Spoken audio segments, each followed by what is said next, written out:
എന്തത് കട്ട്ലറ്റ് അതെനിക്കറിയാം. എന്താ എല്ലാവർക്കും റൗണ്ട് ഷേപ്പില്, എനിക്ക് മാത്രം ഹാർട്ട് ഷേപ്പില്? இருக்கிறது ஒரு அட்டை, எல்லாத்துக்குமா கொடுக்க முடியும்? அதான் காதல் தலைக்கு ஏறுது ஏறுது வேறா சொகம் ஊறுது ஊறுது சோறாது வேலைய காட்டுதடி. வார்த்தை எதுவும் பேசிட தோணல, வாரே பின்னால வேற ஒரு வார்த்தைய தேடிட ஆகாதினி என்னால.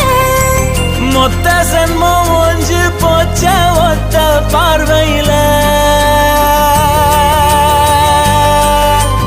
அடடா இது என்ன எனக்கொன்னும் புரியலையே புரியலையே.